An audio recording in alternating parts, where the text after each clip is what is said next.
बिस्मिल्लाहिर्रहमानिर्रहीम। Dear aspirants, अस्सलाम वालेकुम। डियर एस्पिरेंट्स, एडमिनिस्ट्रेटिव लॉ का आज सेकंड लेक्चर है और आज हम जो है वो delegated legislation principle and its control, इसके बारे में हम लोग जो है वो हम लोग पढ़ेंगे। ठीक है। अच्छा, अगर आपको याद हो तो हमने जब एडीए की प्रिपरेशन स्टार्ट की थी तो उसका एक एडीए का दूसरा या तीसरा लेक्चर था और वो लेक्चर ये था कि how to how to prepare paper 3 constitutional and administrative law.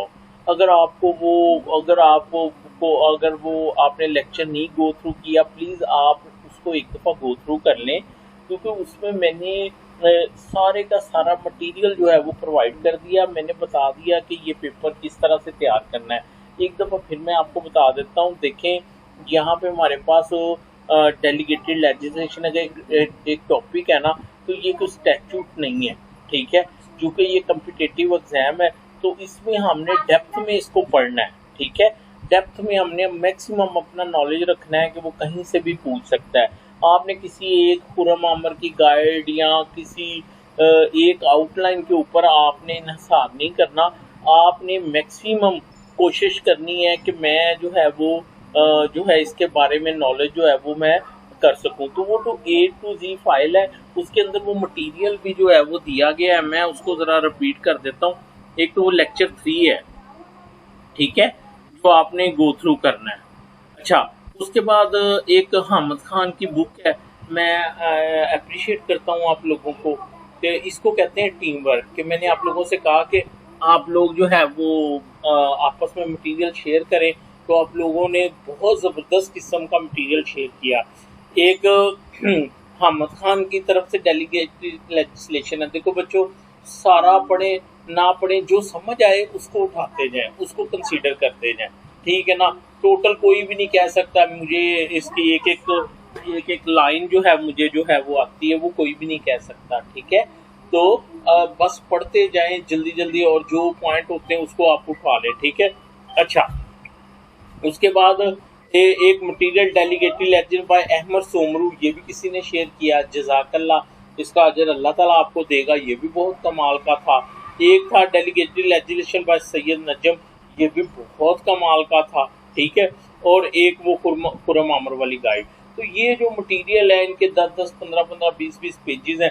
अगर आप उनको जल्दी से गो थ्रू कर लें तो आपका बेसिक कॉन्सेप्ट जो है वो डेलीगेटेड लेजिस्लेशन के बारे में जो है वो कंप्लीट हो यानी कवर हो जाएगा। और आज मैं आपके लिए क्या करने जा रहा हूँ, मैंने जितने भी डेलीगेटेड लेजिस्लेशन के ऊपर केस लॉज थे, ना सिर्फ वो मैं आपके साथ शेयर करने जा रहा हूँ, बल्कि मैंने उनकी एक समरी तैयार की है कि अगर आपके पास टाइम नहीं है तो आप उस समरी को देख लें। उसी को देख के मैंने आगे आउटलाइन बनाई है, तो इंशाल्लाह वो आपको बड़ा फ़ायदा देगी।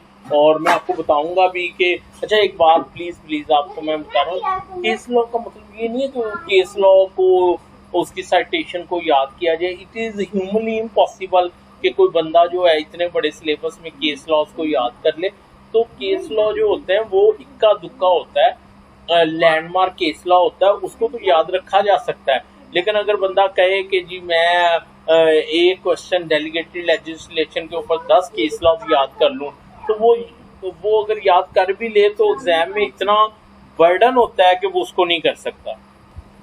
अच्छा, वो ए टू जी फाइल के अंदर ये सारे लिंक जो हैं वो दिए हुए हैं।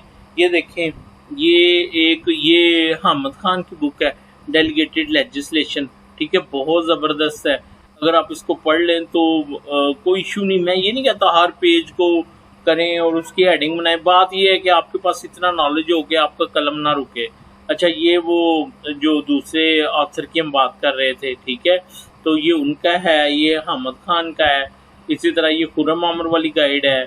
इस तरह ये वो नोट्स तो बहुत ज़बरदस्त हैं। ये नोट्स बहुत कमाल का लिखा हुआ है। तो ये चूँकि एक स्टैट्यूट नहीं है तो यहाँ पे वो प्रिंसिपल अप्लाई नहीं करेगा कि जी सिंपल बेयर एक्ट कर लें तो काफ़ी है। यहाँ पे हमने मैक्सिमम नॉलेज जो है वो हम लोगों ने जो है उसको गेन करना है। ठीक है, और फिर उसको जो है हमने देखना है। ठीक है। अच्छा, अब मैंने आपके लिए जो है वो केस लॉ स्टडी जो है वो की है। ठीक है। अच्छा, अब ये देखें, ये पहला जो है मीनिंग एंड डेफिनेशन के बारे में जो है वो केसला है, और ये देखिए ज़रा PLD 2016 लाहौर पेज 237। अच्छा, एक बात मैं आपको कवर कर दूं कि मतलब मैंने अगर ये केस लॉ लिखा है ना, ये केस लॉ लिखा है, तो ये सिर्फ मीनिंग एंड डेफिनेशन से डील नहीं कर रहा, ये 10 चीज़ों से डील कर रहा है। तो चूंकि मैं नहीं चाहता आप सब लोग एक ही लकीर के फ़कीर बने, तो मैंने बड़ी स्पेस रखी है, बहुत सारे केस लॉज हैं। तो आपको लगे ना कि इस केस लॉज में ज़्यादा प्रिंसिपल्स हैं, तो आप उस केस लॉ को याद कर लो, उस केस लॉ की हेडिंग्स बना लो, क्योंकि वो एक केस लॉ ही आपने बार बार रिप्रोड्यूस करना है। तो बजाय इसके कि आप हर पॉइंट के ऊपर अलहदा केस लॉ याद करें और याद रखें, जो कि आप नहीं रख सकते। अच्छा, एक और आपको बात बता दूं, याद रखिएगा कि कभी भी उसकी डिमांड ये नहीं होती कि आप केस लॉ की साइटेशन बताएं। आप सिंपल उसका प्रिंसिपल उठा के उसको बता देंगे ना, तो डेट्स अनफ। तो ये मेरी बात याद रख लें आप लोग कि वहाँ पे अगर केस लॉ नहीं भी आपको याद ना, लेकिन आपको साइटेशन याद है, और सॉरी आपको प्रिंसिपल याद है, तो आप वो लिखाएं, आपके नंबर पूरे हैं।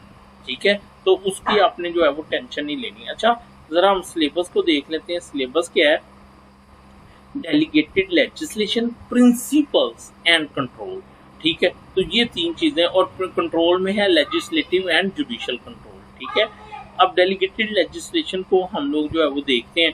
तो ये मैंने देखें जी, डेलीगेटेड स्कोप एंड मीनिंग। अब देखें difference between legislative and an executive administrative instrument. ठीक है, अच्छा जी, delegated legislation was delegated legislation was that which proceed from an authority other than sovereign power and was therefore dependent for its continued existence and validity on some superior or supreme authority। तो ये उसने एक meaning दिया है उसका delegated legislation का। ठीक है, अच्छा जी, फिर delegated legislation was referred to a secondary legislation or subordinate legislation or subsidiary legislation and was a law made by an executive authority under the power given to them by primary legislation in order to implement and administer the requirement of such primary legislation। ये उसका दूसरा meaning और definition.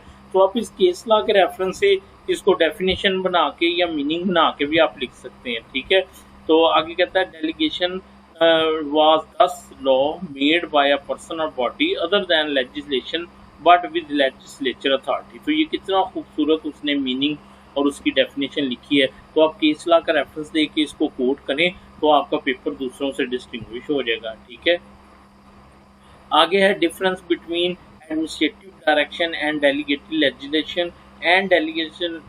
अच्छा जी, the difference existed between administrative direction and delegated legislation, and delegated law were binding on both administration and individual and were enforceable through a court of law, but a direction was not so binding and enforceable on an individual or third party। ठीक है, अच्छा इसको छोड़ें आप, ये नहीं आपके relevant.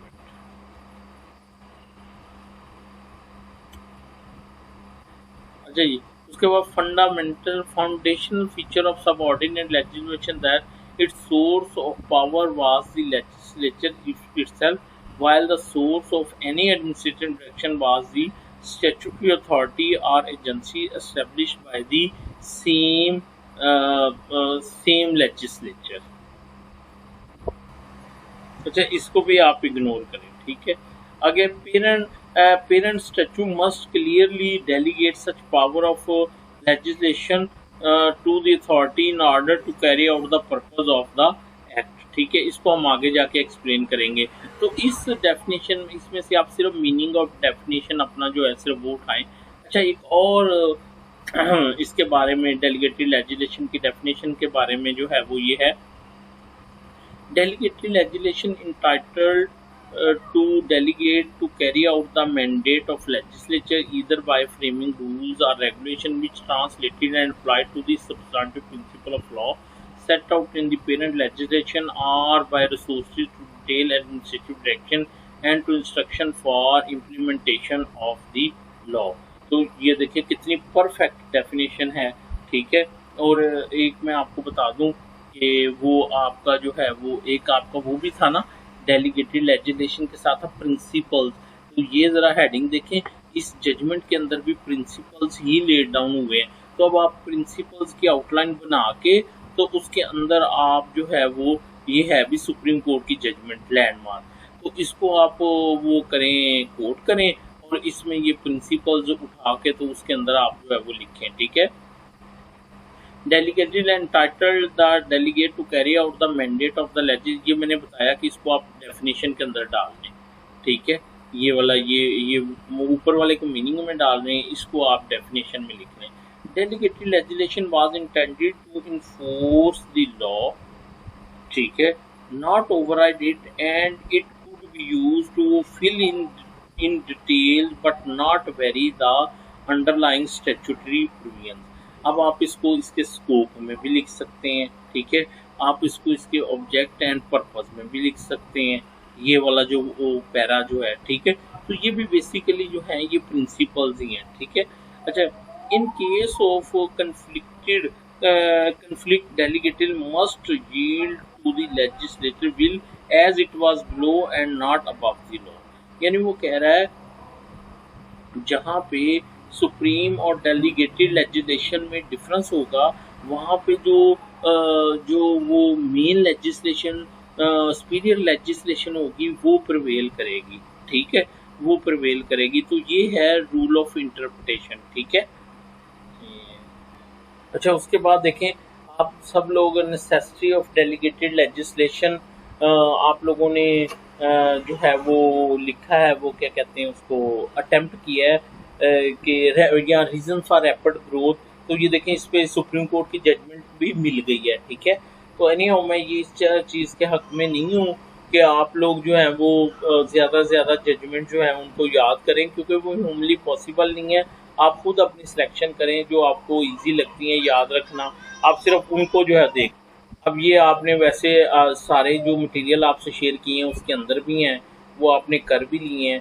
Reason justify need for daily, firstly there is the pressure on parliamentary time, यानी पार्लियामेंट के पास इतना टाइम ही नहीं है कि वो बारीकी में लेजिस्लेशन करे। Secondly the technicalities of subject matter necessitates prior consultation and expert advice on interest concern and. ठीक है। और सेकेंडली क्या है कि वो जो लेजिस्लेशन है वो इतनी टेक्निकलिटी जानती नहीं है जितना कि एडमिनिस्ट्रेटिव साइड उसके ऊपर उसकी ग्रिप है। ठीक है। तो वो उस तरह की बारीकी में लेजिस्लेशन कर ही नहीं सकती superior. Thirdly, the need for flexibility is established because it is not possible to foresee every administrative difficulty that may arise to make adjustment that may be called for after the statute has become operate। और उसके बाद तीसरी जो reason है वो ये है कि स्टैट्यूट तो आपको पता रिजिड होता है, उसको एज इट इज़ अप्लाई करना होता है। तो उसके लिए फ्लेक्सिबिलिटी क्या है कि अगर कोई चीज़ रह भी गई है तो वो पावर डेलीगेट की जा रही है किसको, आगे अथॉरिटी को, कि वो खुद जो है वो उसको क्या करे, उसको जो है वो उसके रूल्स वगैरह जो है वो खुद बना ले। ठीक है।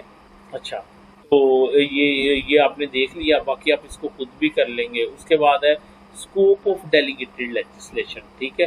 Provisions of statute if they dealt with the subject matter is considerable detail, the scope of delegation became limited, and if a statute generally deal with the subject matter, then scope of delegation must under this become greater, and it was assumed that legislature consciously decided to leave detail to be filled out by delegated legislation। अच्छा बच्चों, आपने ना scope में सिर्फ ये लिखना है, scope में आपने सिर्फ और सिर्फ ये वाला पैरा जो है ना वो आपने लिखना है। वैसे तो स्कोप का बार बार जिक्र आया है, वो बेसिकली हम उसको लिमिटेशन में लिखेंगे, वो जो स्कोप का जिक्र आया है।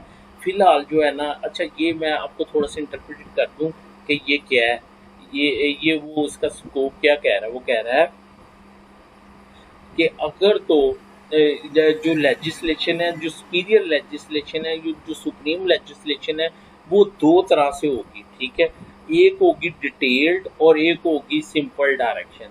अगर वो डिटेल्ड होगी तो फिर डेलीगेटेड लेजिस्लेशन का रोल जो है वो कम हो जाएगा, लेकिन अगर वो सिंपल स्ट्रक्चर होगी, उसमें सिंपल प्रिंसिपल ले डाउन किए होंगे, डिटेल में नहीं होगी, तो फिर जो है जो डेलीगेटेड लेजिस्लेशन है वो उसका रोल जो है वो ज़्यादा होगा। अब मैं दोबारा बताता हूँ provision of a statute if they dealt with the subject matter in considerable detail, ठीक है, then scope of delegated corresponding became limited, and if statute generally deal with the subject matter, लेकिन अगर वो जनरली उससे deal कर रहा है, then scope of delegated made under the shall become greater, and it was assumed that legislature consciously decide to leave detail to be filled by the delegated legislation।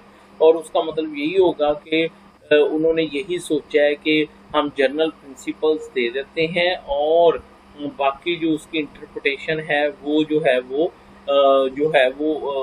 खुद जो authority है वो खुद कर लेगी। अच्छा बच्चों, एक चीज़ तो मैं आपको जो है वो बताना भूल ही गया, देखिए मेरी बात सुनिए, अगर आप अपना सिलेबस ही देख लो, तो इसमें एक्ट्स भी हैं, ठीक है, इसमें रूल्स भी हैं, इसमें इंस्ट्रक्शंस भी हैं, ठीक है।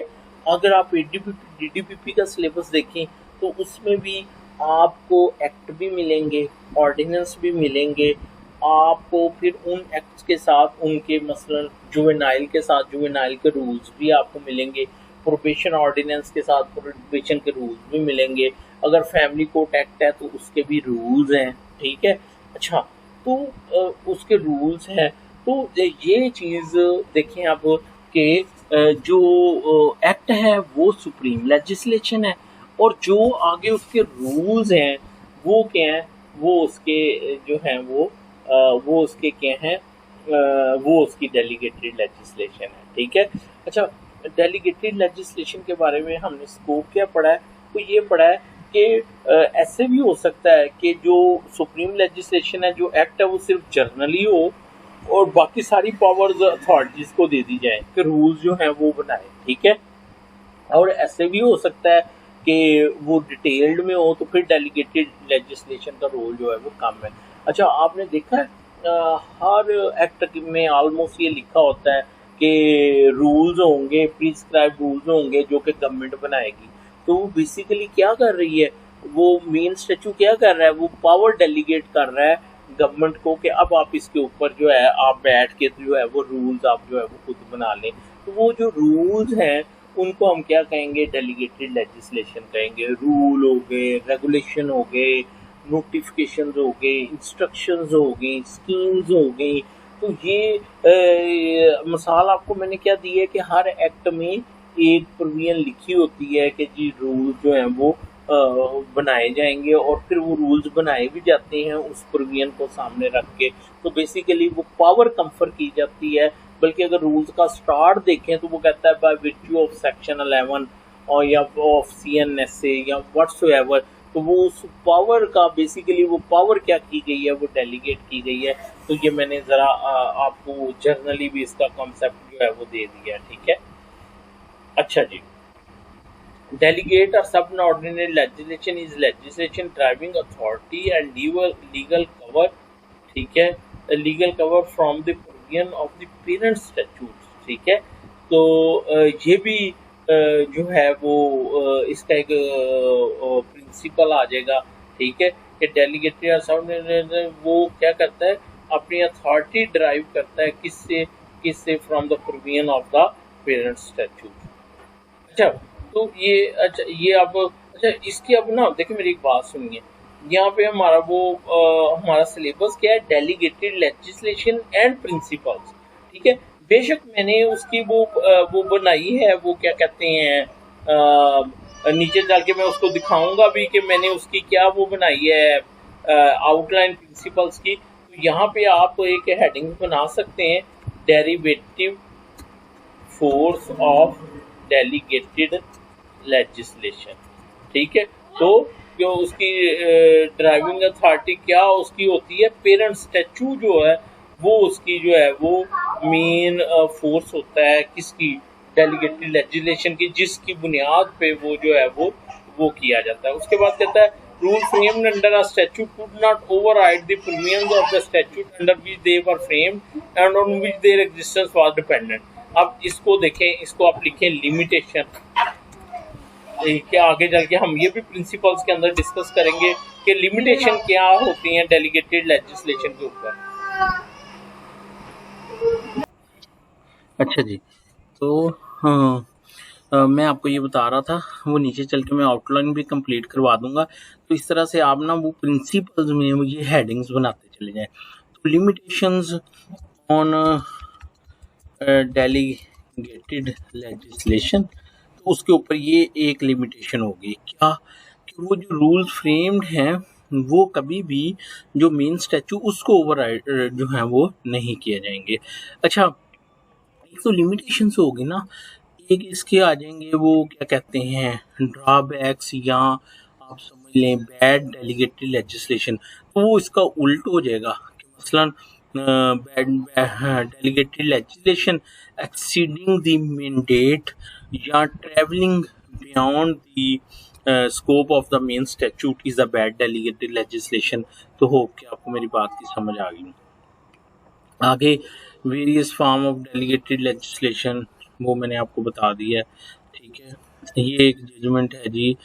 Power interpretation of power to issue notification order rules bylaws would include power to add, amend, vary or rescind rules or bylaws, ठीक है। delegate could be described as order, rules, regulations, scheme, licenses and instruments. Licences, इसको licence भी बोलते हैं, ठीक है, और instrument भी हो सकते हैं। Any nomenclature could be use by enabling act, यानी कोई भी टर्म इस्तेमाल की जा सकती है।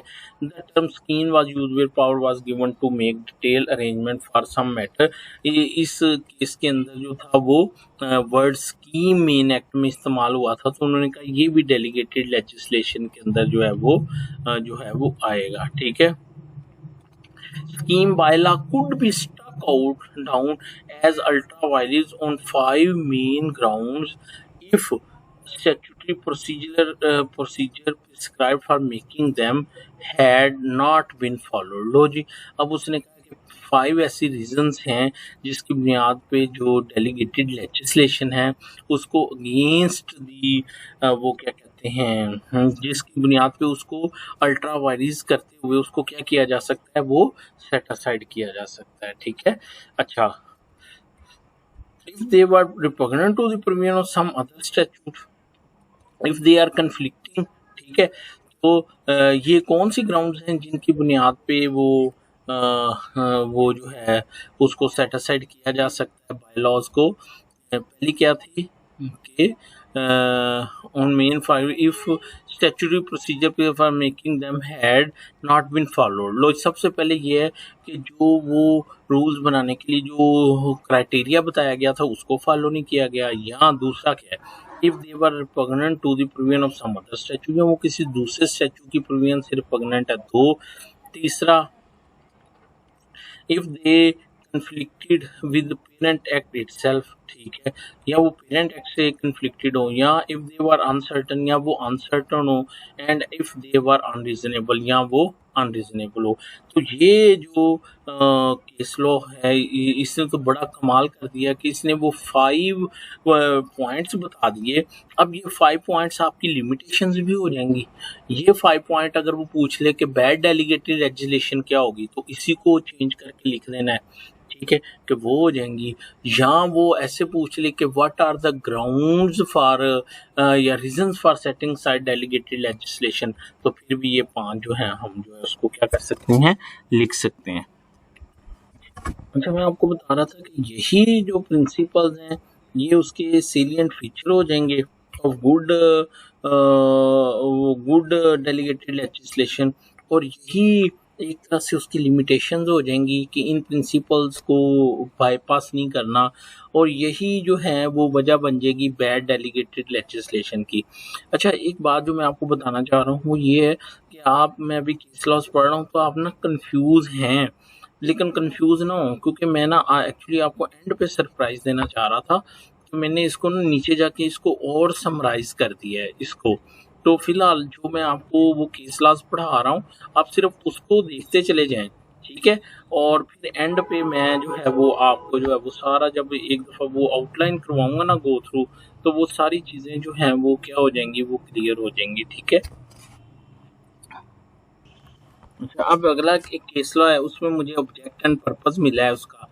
Delegated subordinate is always aimed to further the object and purpose of the law, and was is deemed as an effective measure to keep the law well abreast with the change of time and embrace the modernism in function efficiency by exercising the mandate provided under the law। कितना perfect किस्म का उसने जो है वो लिखा है कि उसने कहा है कि डेलीगेटेड लेजिस्लेशन का असल मकसद जो होता है वो एम ये होता है कि वो ऑब्जेक्ट एंड पर्पस अचीव किया जाए जो मेन लॉ का है, ठीक है।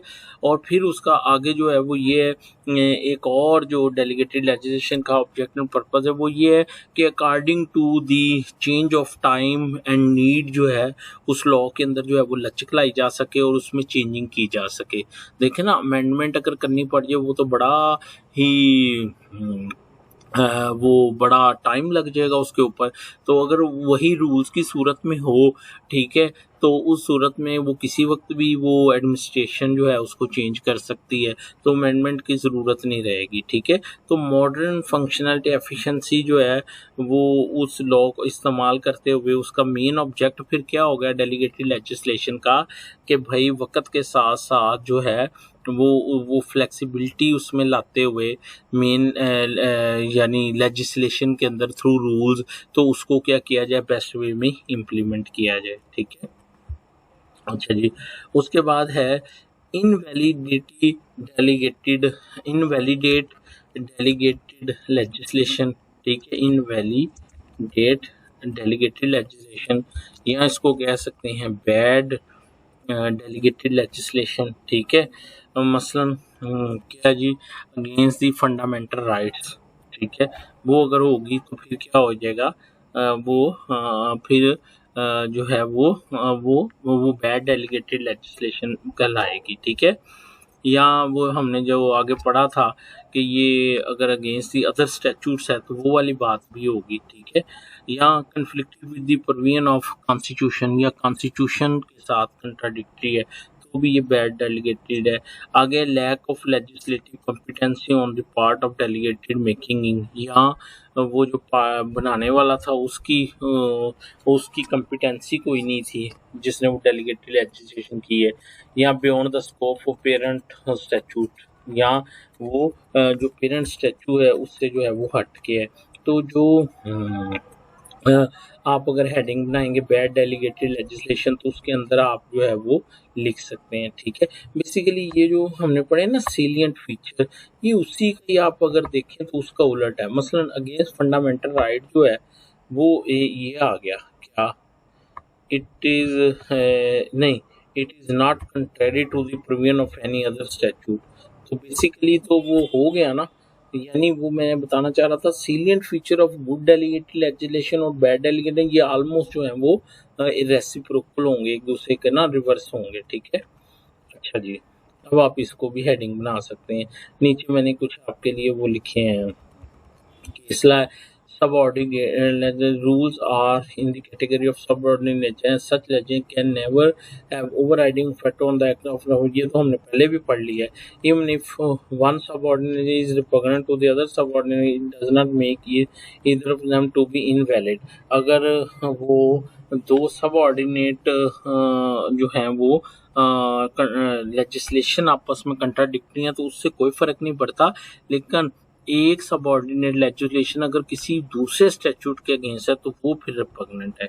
In order to make a subordinate legislation to be invalid it has to be shown that either it is beyond the jurisdiction of the authority, यानी उसके पास इख्तियार ही नहीं था कि वो वाली डेलीगेटेड लेजिस्लेशन कर सकता, ठीक है।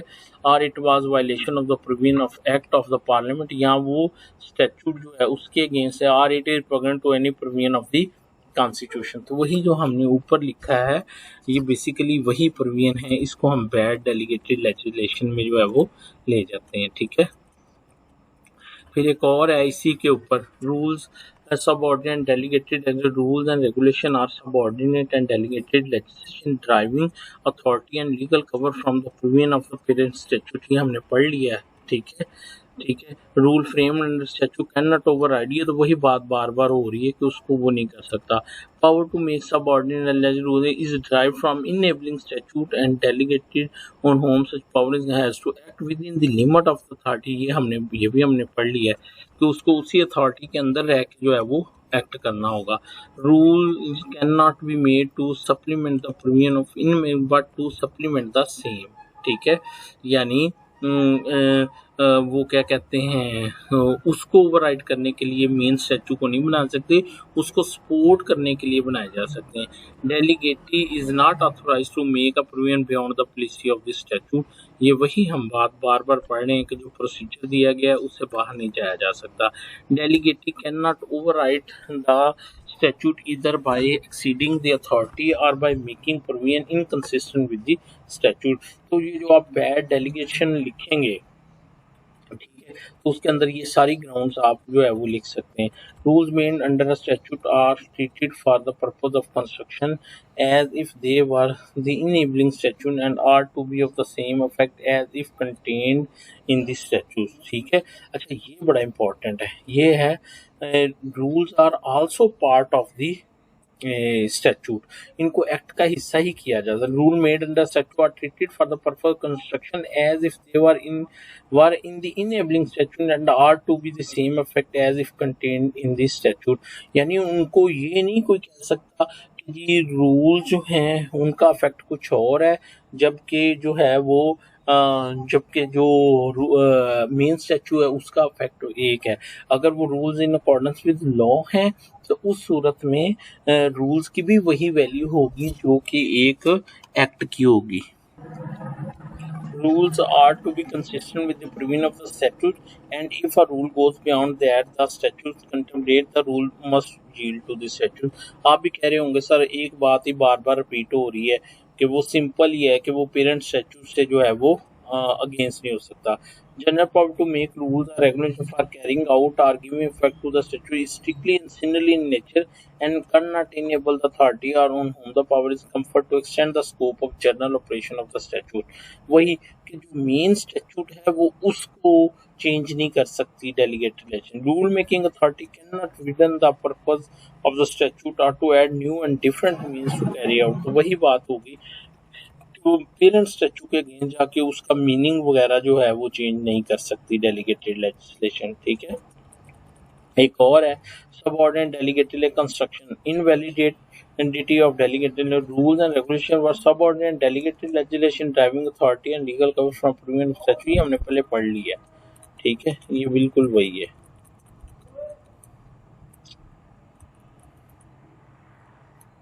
नहीं नहीं नहीं नहीं, delegated legislation could not override the statute either by exceeding authority or by making provision inconsistent with parent statute।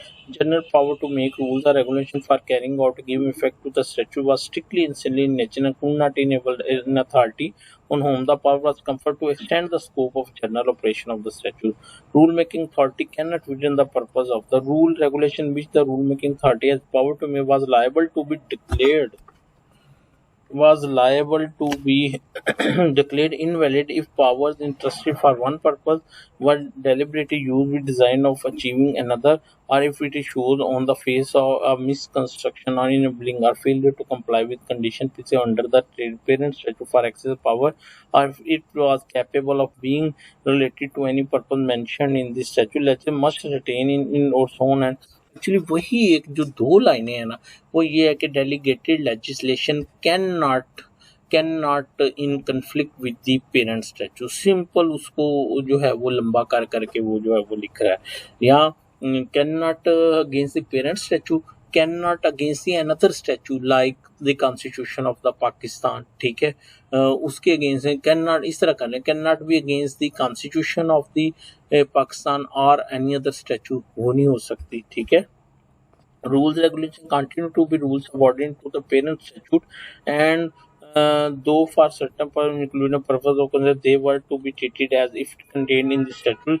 Their true nature and subordinate was not lost. Rule of interpretation was that if subordinate was directly repugnant to the general purpose of the statute which authorized or was repugnant to any valid subordinate, it was either ultra vires together or must be possible be so not to create any norm. लो जी, rule of interpretation ये है कि वो main statue को नहीं कर सकता क्या ओवरराइड डेलीगेटेड लेजिस्लेशन, और रूल ऑफ इंटरप्रिटेशन है कि जो डेलीगेटेड लेजिस्लेशन है उसको नल एंड वाइड करार दिया जा सकता है, या एट दी मोस्ट उसकी इंटरप्रिटेशन इस तरह से की जा सकती है जो कि मेन एक्ट के in line with the main act हो. Reconciliation was found to be impossible between the provision of the statute and the rules made then such rules और अगर वो उनके दरमियान रिकन्सिलिएशन नहीं हो सकती तो फिर वो रूल्स सेटिसाइड होंगे, मेन स्टैट्यूट जो है वो सेटिसाइड नहीं होगा.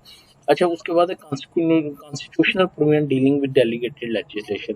आप प्लीज ये खुद देखें, आर्टिकल 98, आर्टिकल 141, 142, ये मेरा ख्याल है ये एग्जांपल्स होंगी किसकी, डेलीगेटेड लेजिस्लेशन की, मसलन टैक्स के बारे में एटसेट्रा. तो इसको आप खुद जरा देखें, ठीक है. अच्छा, अब उसके बाद है parliamentary control of the delegated legislation. अच्छा, ये मैं आपको सिंपली बता देता हूँ. देखिए कि parliamentary control of delegated legislation से क्या मुराद है कि जब मेन स्टैच्यूट बने तो पार्लियामेंट उसी वक्त ही रूल्स एंड रेगुलेशन का क्राइटेरिया तय कर दे कि वो रूल्स एंड रेगुलेशन का क्या स्कोप होगा, क्या मैंडेट होगा, ताकि बाद में वो जो डेलीगेटेड लेजिस्लेशन है वो उसको एक्सीड ना कर सके. तो parliamentary control of delegated legislation एक तो ये हो गया.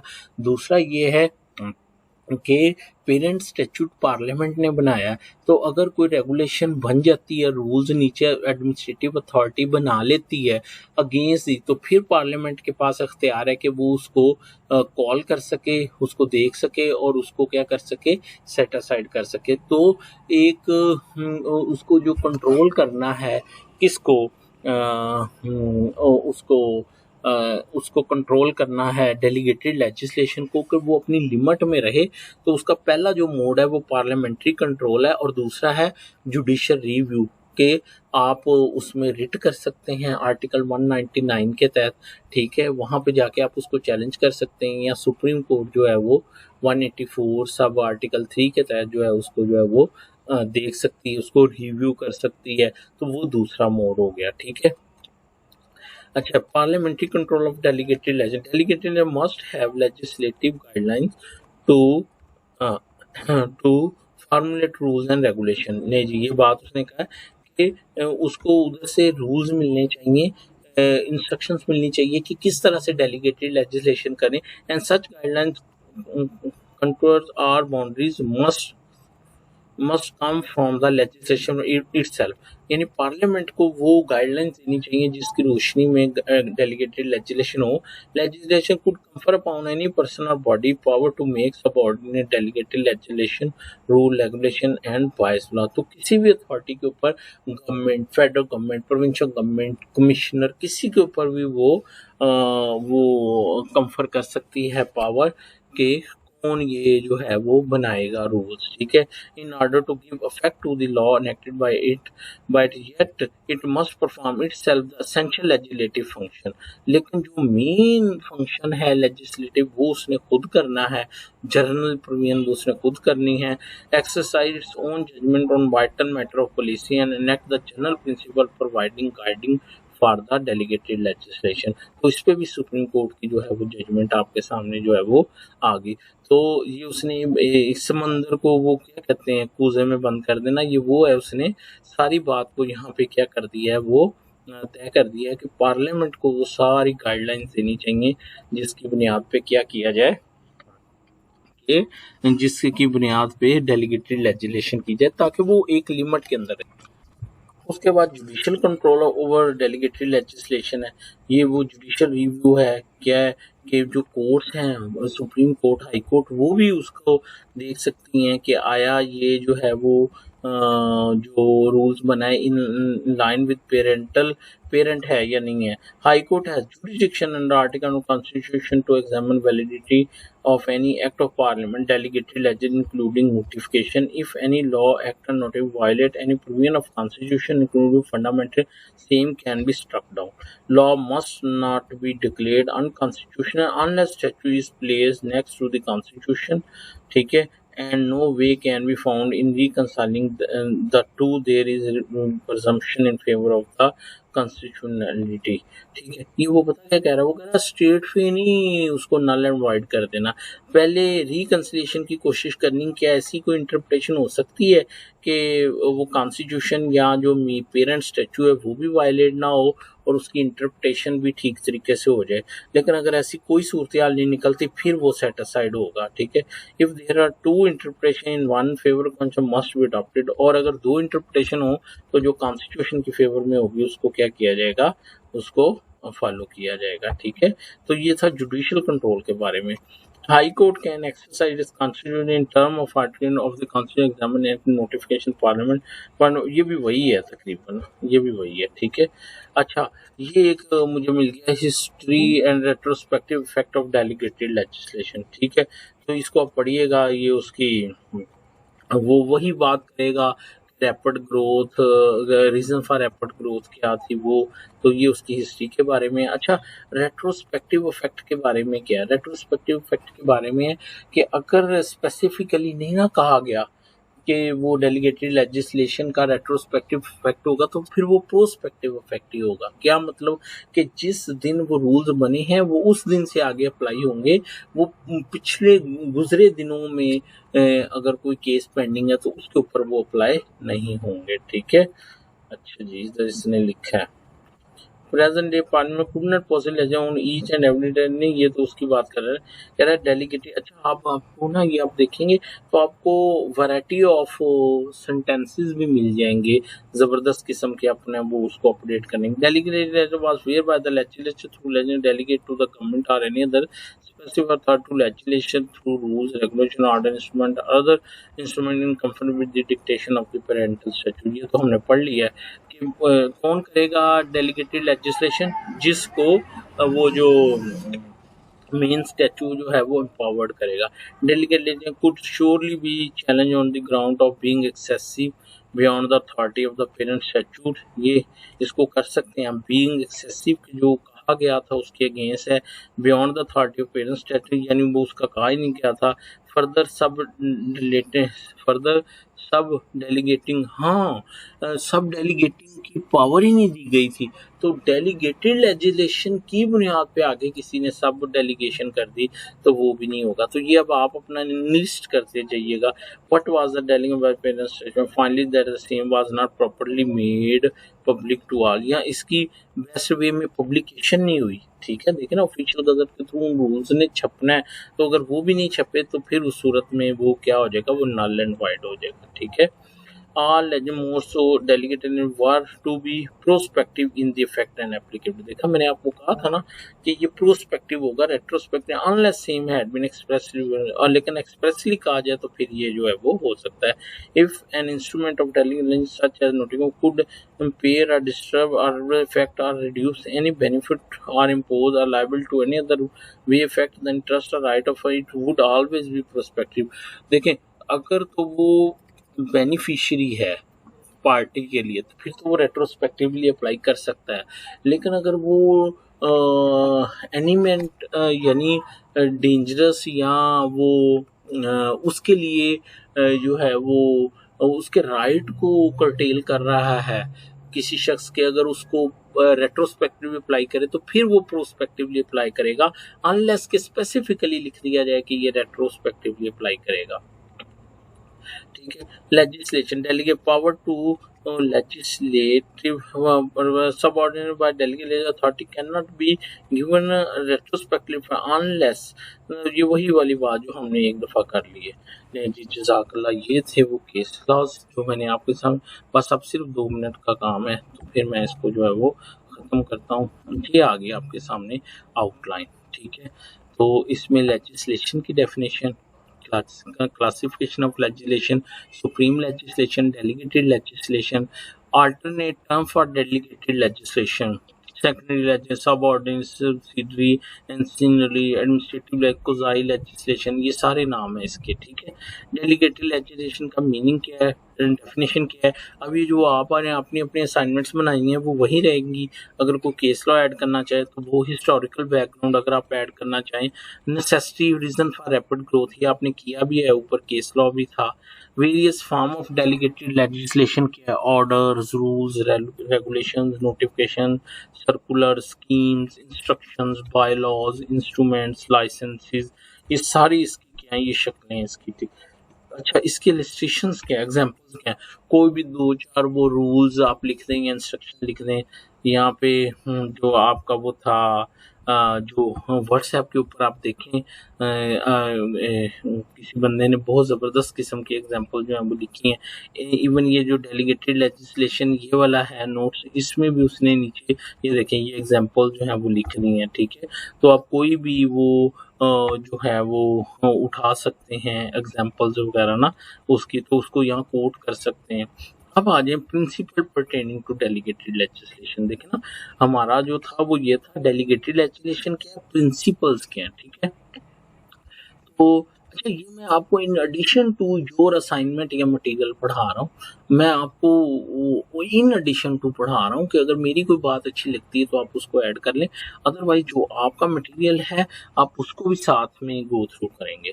अच्छा, सबसे पहले अब इसके प्रिंसिपल क्या है, authority competent to make delegated legislation. तो बच्चों में ऊपर पढ़ा आया हूँ कि जिसको वो पेरेंट स्टैट्यूट जो है वो कंफर करेगा, that may be a government, that may be federal government, that may be provincial government, that may be any authority, any officer, जिसको वो कहें वो रूल्स जो है वो क्या करेगा, वो बनाएगा।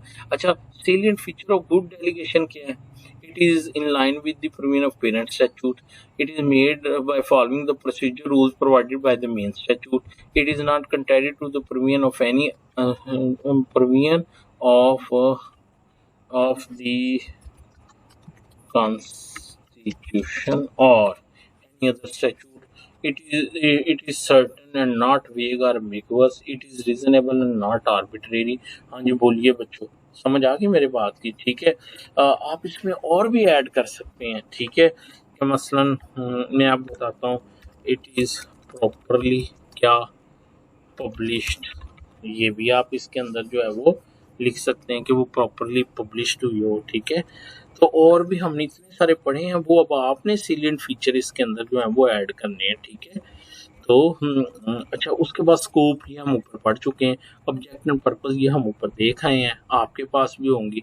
अच्छा, derivative force of delegated legislation क्या है, वो कॉन्स्टिट्यूशन और वो जो स्टैट्यूट है मेन पेरेंट स्टैट्यूट, वो उसकी डेरिवेटिव फोर्स है, ठीक है।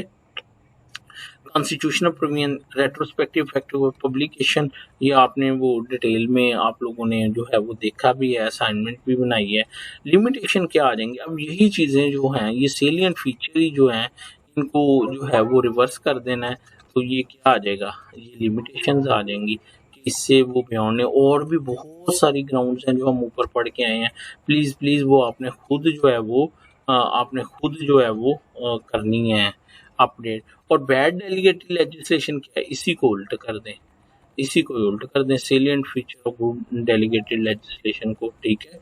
और क्लासिफिकेशन काइंड्स ये आप वो खुरम आमिर की बुक से देख लें, ये हमारे सिलेबस का हिस्सा नहीं है लेकिन हमने इसको करना है, ठीक है। इजी है, तो ये आप इसको भी एक नज़र देख लें, या वो जो मटेरियल दिया है उसको देख लें। अच्छा, ये जो मैंने केस लॉज ऊपर पढ़ाए हैं ना, ये नीचे मैंने सारे के सारे जो है वो नीचे लिख भी दिए हैं। अगर कोई आपके पास टाइम हो तो आप प्रॉपरली उसको गो थ्रू करना चाहें तो इट्स योर ऑन चॉइस, ठीक है। तो मैंने कोशिश की कि मैं आपको मैक्सिमम नॉलेज प्रोवाइड कर सकूं।